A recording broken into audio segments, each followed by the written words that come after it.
Amigas y amigos, bienvenidos a este espacio creado para todos ustedes, porque todos merecemos vivir saludablemente y a plenitud. Nuestro lema es que prevenir es sumar vida, así que siempre en este programa aclararemos dudas e inquietudes de diferentes patologías con especialistas. Hoy nos encontramos en el Centro Médico Total de Puerto La Cruz, visitando a un especialista, cirujano general y flebólogo, porque nuestro motivo de consulta de hoy es las varices. Tengo varices, ¿qué hago? ¿Cómo podemos hacer para tratarlas? Así que acompáñenme para saber de qué se trata todo esto.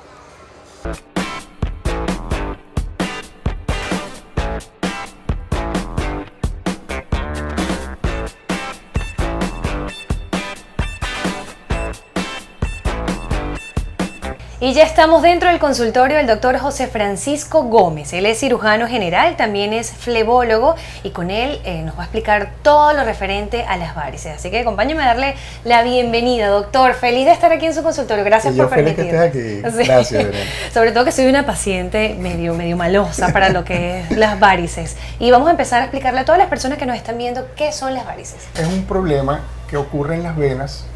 Pueden ser de todo el cuerpo, pero se manifiestan fundamentalmente en miembros inferiores. Es un problema crónico, es un problema o entra dentro de la clasificación de enfermedades crónicas degenerativas. Okay. Por ende, el tratamiento de ellas es prolongado en el tiempo y es bastante difícil de lograr una adecuada adhesión de tratamiento del paciente. ¿En qué consiste? Consiste en un daño de unas estructuras anatómicas de las venas, sobre todo las de miembros inferiores, que se llaman válvulas venosas. Okay. Esas válvulas, al dañarse, ellas cuando funcionan bien, ellas ejercen una acción tipo represa. Nosotros, por estar en bipedestación, es decir, en estar en posición de pie permanentemente o la mayor parte del tiempo, por gravedad, la sangre pesa, la sangre siempre va a tender a ir hacia el tobillo, hacia el pie. Por gravedad. Por gravedad, en el momento en que estamos en lo que llamamos bipedestación prolongada. ¿Okay?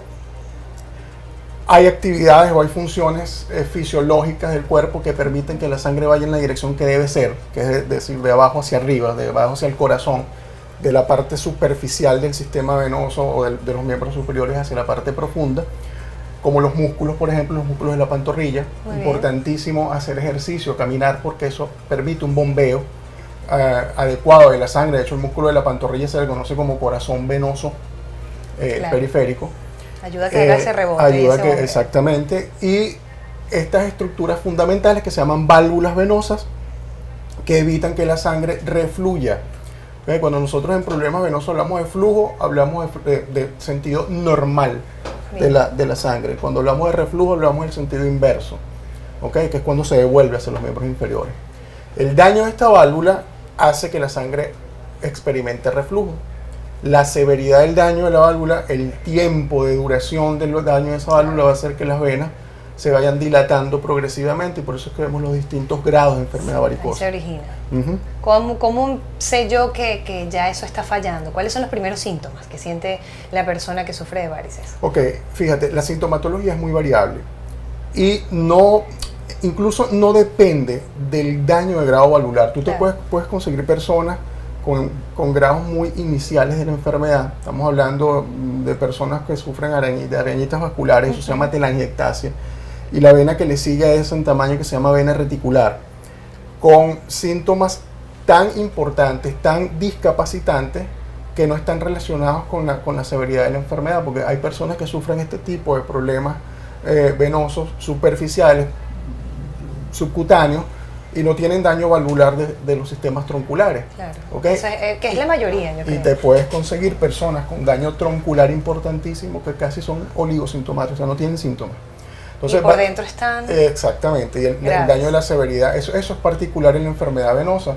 Sin embargo, cuando el síntoma está presente o la complicación está presente, aparte de la sensación de pesadez, cansancio, sensación de pierna inquieta, necesidad de estar parándose y contrayendo los músculos para que tú sientas cambiando de posición, exactamente. Aparte de eso, pueden ocurrir las complicaciones propias de la enfermedad varicosa, que a largo plazo son la presencia de una úlcera en la parte distal del tobillo, sangramientos en las venas tronculares muy dilatadas, se llama varicorragia, o inflamación superficial de estos tractos venosos, que se llama tromboflebitis aguda. Que es cuando se ven todas esas personas o señoras mayores con con las venas que se ven muy gruesas. No por necesariamente fuera, hay ¿no? complicación, ahí ya estoy en presencia de una enfermedad troncular, Ok. de safena mayor, de safena menor o de colaterales de estos troncos venosos, pero esto ineludiblemente, si no se trata, puede llevar a una de estas complicaciones.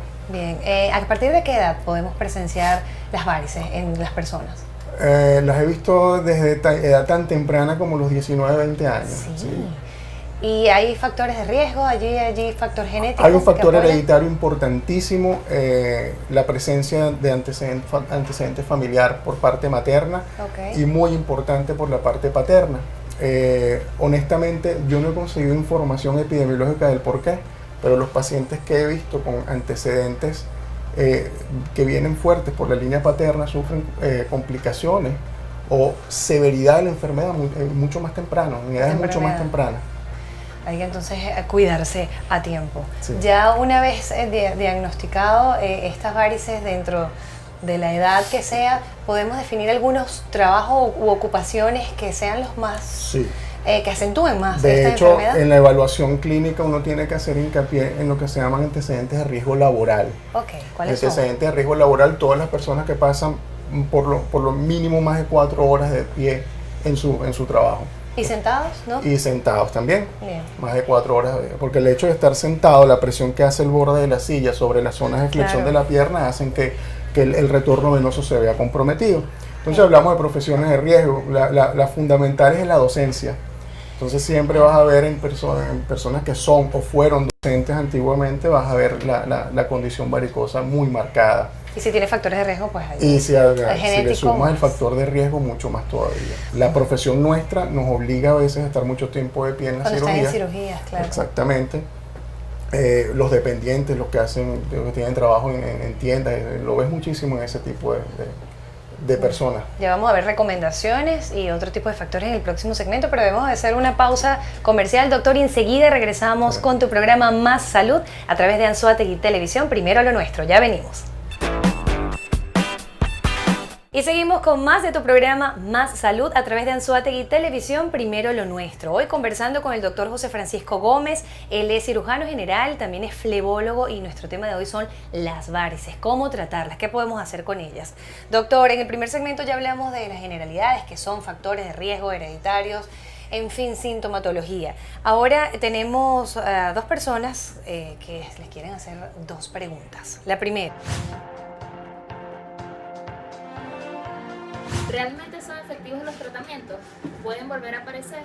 Ok, es como te comenté en la primera parte, el problema venoso, por ser crónico, no vamos a lograr obtener un tratamiento curativo. ¿Sí? Ningún tratamiento a donde tú vayas y te ofrezcan tratamientos curativos, es decir, la enfermedad va a desaparecer, no es lo correcto decirlo. ¿Okay? Okay. Yo siempre le pongo a mis pacientes la analogía con el hipertenso. El paciente hipertenso, mientras esté controlado con su tratamiento, su tensión está dentro de límites normales. Sí. Deja de tomar el tratamiento, hace hipertensión arterial con todas las complicaciones. El paciente flebópata, el paciente con problemas venosos, las distintas modalidades de tratamiento que existen las ofrecemos para, uno, tratar el problema que estoy viendo en el momento que me está consultando y que está generando síntomas o complicación. Claro. Y posteriormente mantener una terapéutica adecuada, o sea, involucra múltiples cosas. O sea, yo siempre le explico al paciente que el tratamiento se compone de una mesa de 4 patas. Entonces esas 4 patas son la parte fundamental, que es modificación de estilo de vida, ¿okay? Manejar obesidad o controlar la obesidad. Hay que bajar de peso, hacer ejercicio. Bien. Todo lo que entra dentro de modificación de estilo de vida. Hay que hacerlo. Hay una pata que se llama la pata farmacológica, y esa pata farmacológica es el uso de cualquier elemento que nosotros llamamos flebotónicos, que nos permiten generar una cierta tonicidad en la vena, un cierto tono que permite no curar la enfermedad, sino mejorar cierta sintomatología. ¿Okay? El flebotónico de uso prolongado a larga data solamente no va a generar incluso ni siquiera beneficio de sintomatología si eso no lo combinamos con otra cosa, okay, con algo más. Tengo entonces la pata interventiva, o las 2 patas que son de intervención. Entonces tengo intervención menor e intervención mayor. La intervención menor son las venas, que yo puedo tratar en consultorio mediante un procedimiento que se llama escleroterapia, es la llamada infiltración e inyección, todo el mundo lo conoce me inyectaron las venas. ¿ok? Y tengo la otra parte que es la parte de intervención mayor, que es cuando la persona necesita cirugía, sobre todo en presencia de complicaciones ulcerosas o tronculares importantes. Es lo que se quiere evitar. Okay. Hay algo importante que engloba todos estos cuatro elementos de tratamiento, que es la elastocompresión. Okay. El paciente venoso que no utilice elastocompresión, y traduzco, elastocompresión son medias para varices, no va a tener, es correcto, no va a tener mejoría prolongada de su sintomatología en el transcurso de su vida con problemas venosos. Bien. Ya eso está comprobado. Eso está comprobado. La importancia de las medias de compresión. Vamos a hablar de las medias mucho más adelante, pero quiero hacer la otra pregunta que está, ya la van a colocar. ¿Se puede evitar que aparezcan o solo son tratadas? Pero evitar que aparezcan, fíjate, una persona que no tiene varices y que no va a tener varices en su vida porque no hay antecedentes, porque no tiene los factores de riesgo que generen la aparición del problema, yo no creo, no va a hacer varices en su vida, no tienes el antecedente. Oye, qué bien. Sí, tú puedes observar personas de edades altas, o sea, por encima de la cuarta, quinta década de la vida y no sufren absolutamente de varices. ¿Okay? La persona que lo tiene es porque por lo general está el antecedente y nosotros nos enfrentamos a un 90 o incluso más por ciento de pacientes que tienen varices que se llaman primarias, es decir, no sabemos cuál es la causa. Okay. Está el factor hereditario y el factor laboral. Y ahí sí no se pueden evitar. Okay. Las tratamos y lo que hacemos con el tratamiento es promover la no progresión de esa enfermedad. Okay. La persona que nunca, o sea, la que está programada genéticamente a no hacer varices no las va a hacer, a menos que lamentablemente sufra problemas, por ejemplo, una trombosis venosa profunda y haga una enfermedad varicosa secundaria a esa trombosis venosa profunda por cualquier otra causa. Pero es un caso más aislado. Pero son casos muy aislados y muy raros. Ok, perfecto. Bueno, contestadas las preguntas, ahora vamos con mitos y realidades, doctor, porque siempre en la calle la vecina, la abuelita nos dice algo y no sabemos si es verdad o es mito. Entonces, la primera dice así: las varices se previenen si mantienes mucho tiempo las piernas en reposo. ¿Es un mito o una realidad? En reposo. Bueno, depende de lo que esta persona conozca, o sea, llame reposo. Porque si yo puedo reposar estando parado mucho tiempo y entonces estoy sometiendo la pierna a la hipertensión venosa. Claro. El reposo con la pierna en elevación, no, ella dijo que no, si no aparecían. Las varices se previenen si mantienes mucho tiempo las piernas en reposo. Sí, prevenir. O sea, prevenir es, la palabra te dice evitar la progresión de algo. Okay. Si ya yo tengo la enfermedad varicosa presente, yo no voy a prevenir que o progresen o aparezcan solamente con reposar con las piernas en alto. Mejoro síntomas, por supuesto. Una persona que tenga edema vespertino, es decir, en la tarde, y toda la constelación de síntomas venosos, va a mejorar los síntomas cuando pone sus piernas en alto reposo, pero no va a prevenir que la enfermedad progrese. Bien, la aclaratoria. La segunda, si tu mamá tuvo varices, tú también las vas a tener. Bueno, mito, realidad, yo creo que eso es una realidad. Es la parte de la herencia, ¿ok? Pero vuelvo y te digo, eso también depende de muchos factores que coadyuvan en la aparición de la enfermedad venosa. Tú puedes tener antecedente familiar, pero eres una persona deportista, no engordas, estás permanentemente haciendo actividad física, muy probablemente controles la progresión de esa enfermedad. Es lo que uno normalmente ve en la consulta, personas con telangiectasis, es decir, arañitas vasculares que vienen solamente porque les molesta eso cuando van a la playa. Y vienen netamente por tratamiento fleoestético y entonces se dirigen a la parte estética. Bien. Y tienen el antecedente familiar, ¿ok? Pero son personas que se cuidan. Muy bien. ¿Solo las mujeres la padecen? No, esto sí es un mito. Eso sí es un mito completamente. Nosotros padecemos la enfermedad varicosa en un poco menor proporción que la mujer porque hay un factor de riesgo hormonal, estrógeno y progesterona, que favorece la enfermedad varicosa. Okay. Entonces por eso es que la observamos un poco más en mujeres que en hombres. Pero el hombre igual padece las complicaciones de la enfermedad venosa. Cruzar las piernas desarrolla venas varicosas en el área donde está la presión. Bueno, si tú vas a pasar con las piernas cruzadas 24 horas, cruzar las piernas. Mira, es mito. Es mito como por ejemplo, no puedo usar calzado de ustedes, de tacón. Uno como médico, uno como geólogo, yo no puedo condenar a ninguna mujer en este caso a decir, no te sientes con las piernas cruzadas y no utilices tacón. Claro, ¿ok? Entonces, por eso es que uno busca coordinar dentro del tratamiento toda la parte de modificación de estilo de vida. O sea, tú vienes a tu trabajo y te necesitas tacón, yo no te puedo decir anda en sandalias. Claro. Okay, pero por el hecho que tú utilices un tacón 2, 3, 4 horas, la cantidad de tiempo que vayas a utilizarlo en tu trabajo, mientras estés protegida, con uso de media de compresión, con realización de ciertos ejercicios que uno le enseña a las personas a hacer durante la actividad laboral. Por ejemplo, estás una hora sentado y alterna 10-15 minutos de esa hora en hacer algunos tipos de ejercicio de movilización de la pantorrilla. Eso va a prevenir de alguna manera, ¿ok? Entonces, igualito, tú vas a estar sentado, vas a cruzar la pierna, tú tienes ahorita 10 Cruce, minutos, pero las voy rotando aquí en vivo. Eso no tiene por qué generarte a ti una condena de enfermedad venosa. No puedes cruzar nunca las piernas, eso también es un mito. Chévere, nos queda un solo segmento, doctor. Debemos hacer una pausa comercial, pero en el próximo segmento vamos a hablar del diagnóstico y de todos esos tratamientos y la importancia de cumplirlos en grupo, todos a la vez. Así que sigan en sintonía de Anzoátegui Televisión, primero lo nuestro. Ya venimos. Y seguimos con más salud a través de Anzoátegui Televisión, primero lo nuestro, hoy de paciente para hacer el diagnóstico de las varices. Ya el doctor José Francisco Gómez nos va a explicar cómo se hace este diagnóstico. Para eso existe un eco y eso es lo que nos va a explicar el día de hoy. Cuéntenos, doctor. Excelente. Bueno, para mis alumnos, como yo siempre les peleo a ellos que no vamos directo al eco, siempre es la parte clínica, importantísimo es hacer la evaluación clínica. Interrogar al paciente, ubicar la parte de antecedentes es importantísimo, ¿ok? Y qué tan para poder llevar a una conclusión clínica de qué tanto te está a ti alterando tu estilo de vida el problema venoso. Lo siguiente que hay que hacer es el examen físico. En el examen físico nosotros evaluamos el tipo de vena varicosa a la que me estoy enfrentando. Las venas varían desde la arañita vascular, la telangiectasia, ¿okay? Las reticulares, que son venas que le siguen en tamaño a estas.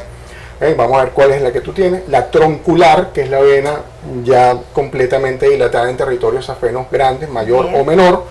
¿Okay? Y las perforantes, que las podemos observar como depresiones en la piel. Seguidamente buscamos cambios en el tono de la piel. La enfermedad venosa, cuando incrementa en el tiempo y empieza a generar complicaciones, comienza a generar cambios en la coloración de la piel, como por ejemplo oscurecimiento de toda la extremidad inferior, por acúmulo de sangre, esa cantidad de cosas que ocurren ahí, salida de productos de la circulación que no deberían estar fuera de las venas, alteran entonces el tejido subcutáneo que sostiene la vena. Ocurre un proceso que se llama dermatoesclerosis o lipodermatoesclerosis y eso es el preludio de la úlcera. Eso es lo primero que se observa. Otra cosa importantísima que hacemos durante la evaluación clínica es esto. La gente piensa que uno hace ropa con esto. Esto es 1 centímetro, es fundamental tomar la medición de los tobillos. Nosotros en flebología hacemos 4 mediciones fundamentales en 4 puntos de la pierna, que es el tobillo, la mitad de la pantorrilla, mitad del muslo y tercio superior del muslo. Bien. Esto es con la finalidad de medir simetría de la pierna, si hay edema, si no hay edema, y muy importante cuando voy a prescribir la medida de compresión, porque la medida de compresión tiene que tener la medida exacta del paciente para que haga el grado de compresión. O sea, que existen medidas de diferentes medidas. Existen medidas de diferentes grados de compresión y por supuesto talla. Hay tallas estandarizadas y hay casas comerciales donde uno puede mandar a fabricar la media. Una vez que hacemos la evaluación clínica, yo me apoyo entonces en la parte paraclínica. En todo consultorio flebológico tenemos esto, que es un Doppler de onda continua. Este es el Doppler más común de conseguirse en el consultorio, un Doppler que me permite a mí auscultar, así como cuando me pongo un estetoscopio para oír los pulmones, yo con esto ausculto la vena. Me permite identificar la presencia o no de reflujo, por esto tiene una desventaja, esto no tiene un monitor.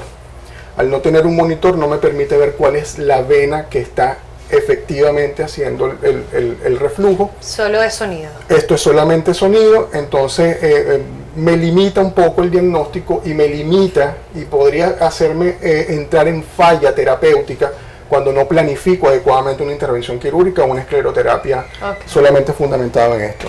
Para eso nos apoyamos entonces en el Doppler de color. Esto se llama Doppler o duplex color.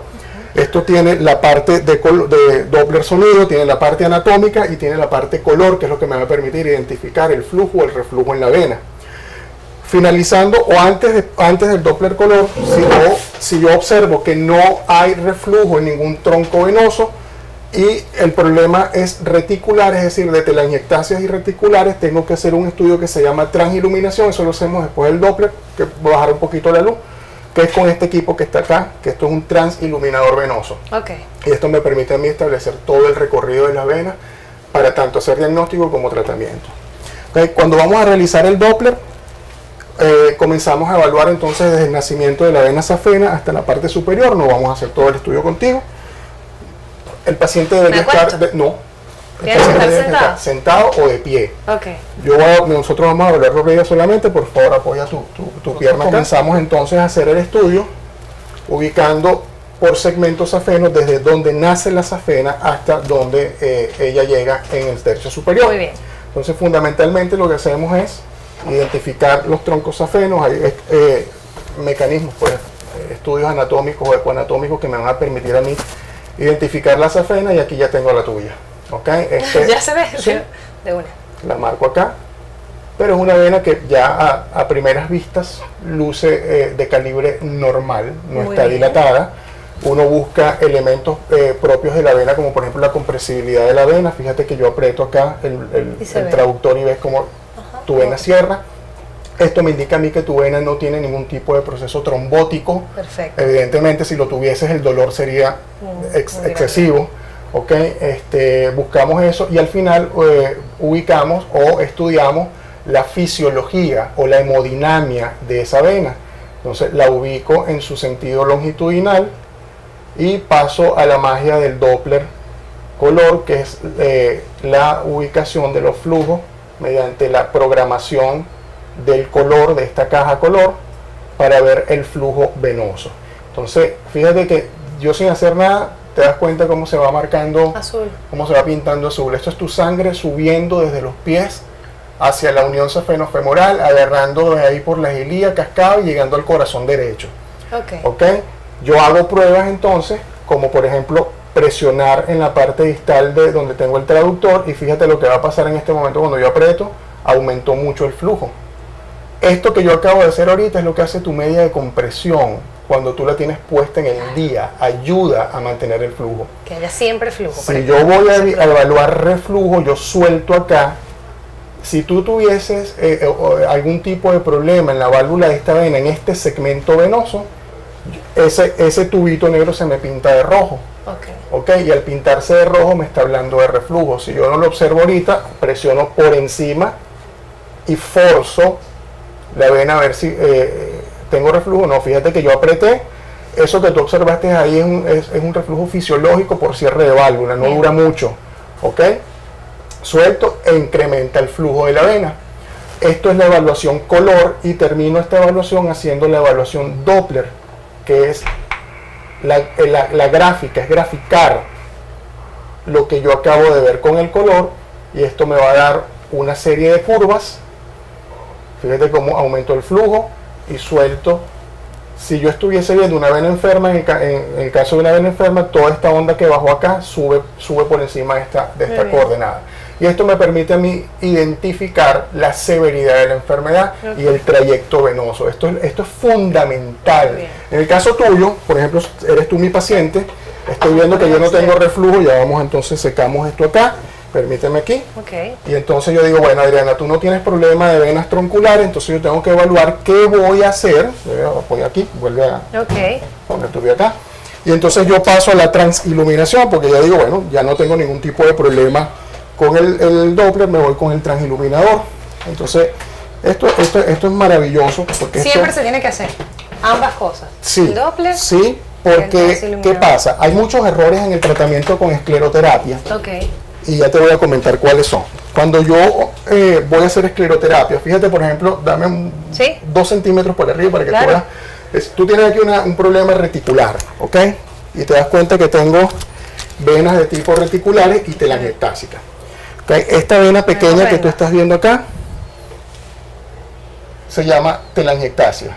Y por debajo, si aprecias bien, observamos alguna un poquito más oscura y más grande, es la reticular. ¿Cuáles son los errores comunes en la escleroterapia? El error común de la escleroterapia está en que si yo voy a inyectar esta vena, así, al ojo por ciento, me voy a ir solamente con las que estoy visualizando. Con las pequeñas. Exacto, pero las que estoy viendo. Fíjate que yo ahorita veo una red, pero no estoy evidenciando cuál es la vena que es responsable de generarme ese árbol de telangiectasia. Exactamente. Claro, o sea que debajo de esto Es todo un mundo. Exactamente, y ya te vas a sorprender vamos a con ver. esto. Déjame hacer que eso para que vean de verdad. Cuando yo transilumino, si quieren, fíjate cómo se me transforma esto poquito que estás viendo acá en toda esta red de caminos que estás viendo aquí. ¿Lo ves? Sí, se ve. Esta vena que tú no estás viendo de forma normal No, aquí no se ve. es la vena que está ejerciendo el reflujo en este árbol de telangiectasia que tú tienes acá. Entonces, cuando yo voy a inyectar y a planificar el tratamiento de escleroterapia, es esta la que yo tengo que comenzar a inyectar para que el producto, que se llama polidocanol, pueda correr hacia todo este árbol de telangiectasia. Wow. Si yo no hago esto y empiezo a inyectar solo las que estoy viendo, Esto va a seguir haciendo. la recidiva es inmediata. Es por eso que cuando entramos en el tratamiento de las infiltraciones, es cuando entramos con el láser, que está a nivel estético. No, tengo estas venitas, quítamelas. Ok. Resulta que no sé si en el láser esto se hace. El láser es cutáneo. El tratamiento con neodimio, el láser neodimio utiliza una onda láser distinta a la que utilizamos para la terapéutica quirúrgica, el endovascular. Quema la vena, o sea, trata la telangiectasia, y a mí me gusta mucho combinar el tratamiento escleroterapéutico con láser.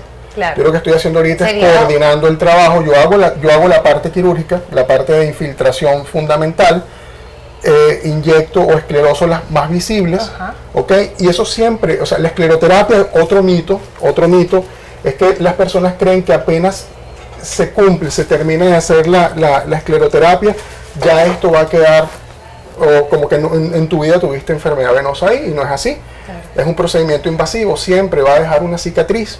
¿Ok? En este caso la cicatriz es la fibrosis de la vena. ¿Ok? En algunos casos desaparece, el mismo organismo Claro, lisa le la ayuda, vena, claro, le ayuda le a pone desaparecerla, bien. pero puede quedar alguna marca, como Esa por ejemplo un marca es con tatuaje. láser. Eso es, el el- láser es ideal para el manejo de esta Lo que situación residual de una escleroterapia. Recidiva, ¿no? Doctor, mil gracias por recibirnos, mil No, gracias gracias a por ti. permitirme ser paciente. A todas las personas que nos están viendo, no tengan miedo a esta primera consulta, asistan, atáquenlo a tiempo, porque como lo comentaste alguna vez, una oportunidad fuera del programa, es como ir al ginecólogo, Sí. el tratamiento de las varices. Tenemos que estar pendientes, cuidarnos, Y el querernos. urólogo del hombre. Y el urólogo, el hombre. Los hombres ya sabemos que también sufren muchísimo de varices, así que tomar Sí. las medidas preventivas, y si ya la tenemos, pues ir con el especialista para que comience el tratamiento. Yo me voy a despedir así, que con ustedes pues me voy quitando esta bata. Gracias por la sintonía, por estar allí, gracias a todo mi equipo de producción por hacerlo posible, gracias a mi tienda preferida de Noche Fashion por siempre vestirme para todas estas ediciones de los programas. Nos vemos en una próxima edición, que estén muy bien, sigan en sintonía de Anzoátegui Televisión, primero lo nuestro. Bye bye.